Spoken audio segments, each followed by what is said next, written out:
Let's get it on. All right, Top Billin. You remember when I said Seattle batted 1,000?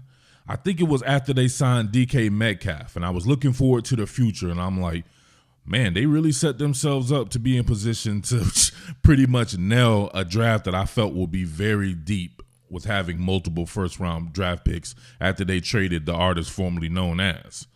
Now, they've gone out and done the damn thing in free agency. I wanted to look at this and then go back to the position of one technique, right, or shade, however you want to say that, and see if there's a guy who would fit right in outside of Siaki Ika, right? So a continuation of that. But I wanted to go through by looking at the depth chart right here and just seeing who stands out, period. So obviously you have Geno Smith. They re-signed Drew Lock. This stands out to me right away, right? You got Kenneth Walker, who is the lead back right there, did his damn thing. He's going to be a star, no doubt about that. DJ Dallas does not need to be anyone's second back. DJ Dallas is a good option as a third back. He's one of these guys who can come in and give you 5 or 10 carries if necessary. He lacks the explosion to be a second back. Someone like a Jahmyr Gibbs to complement Kenneth Walker and provide that explosion, I think, will be off the chain. No doubt about that there. Several other backs, though, in that class.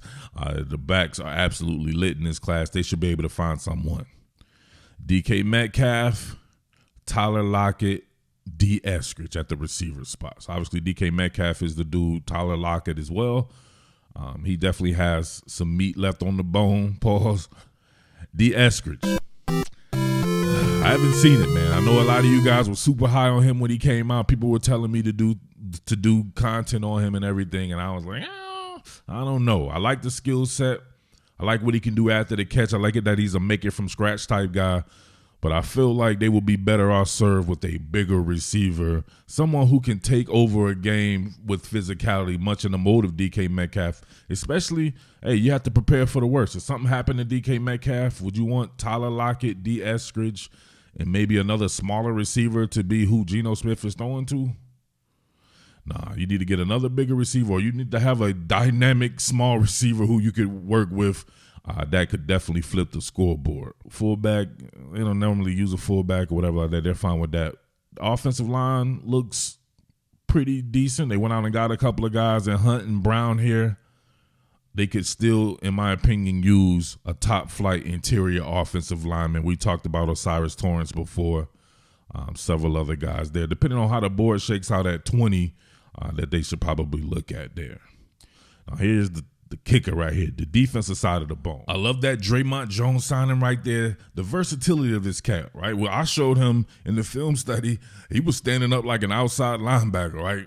What is he, like 280-something pounds? Obviously, he can play a 5 technique, 3 technique. That man, like 280-something pounds, playing outside linebacker or edge in a 3-4 setup here, right? Opposite of Bradley Chubb. Check this man out right here. Look at that. Squeeze down, break down in space, cover the flat, and then tackle Zach Wilson, get a hand on him, make him cough up the ball. Now look at this one right here. Coming from, look at this spot. Tire. Zach Wilson goes down like a $2 hooker. But look where he came from. This time he was on the other side, right? Not quite all the way out. Right, they had another edge player coming below. They just had them dope-ass schemes over there in Denver. But you can see where you can line this man all up and down the guitar string right there. Matter of fact, let's go back to that first one, though. See him squeeze down, coming from here. Squeeze down the line of scrimmage right there. And you see him break away, right? Took away the outlet there, the potential outlet, and then had enough wherewithal to break back down in space right there and try to corral that man, Zach Wilson, on his spin move right there. Burped the baby, right? Smacked him on his back right there. Zach Wilson, he was done. What's that shit called? Colic or some shit like that? He was burping and shit. He fell and fumbled and shit. Come on, man. What are we doing here? This stands out to me, though. Brian Monet. I think Monet is decent. I think there can be an upgrade for him. Your man Mazi Smith at Michigan, another Michigan cat, just like Monet is, right? I think that would be the athletic upgrade that the Seahawks could use. What I notice about Mazi Smith is his first step quickness. He understands how to get skinny despite being over 330 pounds or whatever it is. You see him right here with the arm over. Ooh, look at that. I don't even need to see the rest. Look at this. Got skinny on my man right here, right on my terps right here. Got skinny, burped the baby, hit him in his back. He was done. And then look at this, right to your running back. And this was on a crucial down play. I'm telling you, this dude took over the game for Michigan from the one technique position there. And he tackled Antoine Littleton. Time and time again, man. He put on a complete show on the line of scrimmage. You have to love stuff like that, man. All right, here we go.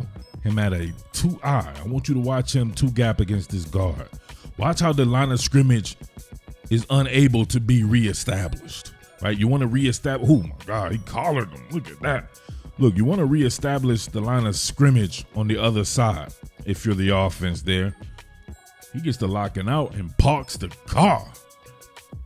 Elongates his man right there. It's done. It's over, right? He can't drive him off the ball at all. Mazi Smith is going to sit there and anchor it up. Wait for his guy to come into his waiting arms, right into the grasp. Boom. Collared him. Fertilized him. Same deal right here. Wash, rinse, repeat.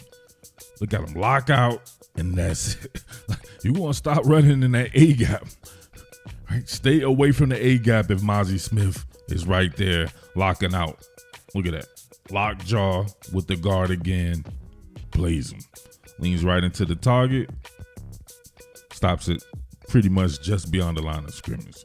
That's how you keep people behind the chains trying to run the ball on you right there. So same deal right here on that 2-eye. Watch how the line of scrimmage changes, but he never moves. Look, he's still on the same plane, stacks and sheds right in there. Wish I had a better angle for you guys, but you guys get the gist right here. This cat can rarely be moved, at least at the college position right there. Look at that right there. Stood him up right on the line of scrimmage right there. He pianos it, right? Goes down the piano chord, slings him out the way, gets in on the action. That's hard right there. I will say this, though. In 3 seasons of college football, really 2 primarily playing, he only has 1 sack. And he's one of these guys that you will have to take off the field sometimes, but that's cool. He's a specialized player, but I believe in the NFL he could get a little bit better getting after the quarterback. Maybe he gives you 3 or 4 sacks. You just never know. Sometimes you can't confuse usage with talent. Sometimes you're only as good as however your coach decides to use you. That does not mean that you don't have the talent to do something. So that remains to be seen. But at 6'3", 337 pounds, I've seen him have plays to where I'm like, yeah, he's definitely getting a little bit gassed there. So having him in the fold, switching in with certain guys like a Brian Monet, being able to play on that 2-eye as well, but having him and a Carter and a Draymond Jones and a Jaron Reed, that's that old school Seattle John from back in the day when Seattle was really at the forefront if we were talking about defensive football. So that's definitely something they should look into there. With that being said, I'm not so sure I would go number 20 with him, especially if you have that 37th pick. But I'm also not so sure he makes it to 37. It's kind of strange. He's kind of in that in-between zone right there. You have to let me know if you think his addition will be worth it at the 20th pick, because you could do worse. So you get that man and Jalen Carter. I don't see – that's a lose-lose situation right there for any offense thinking it's going to punk Seattle out along the line of scrimmage like we saw last year. No way. I mean, you changed the entire scope of that defense for real.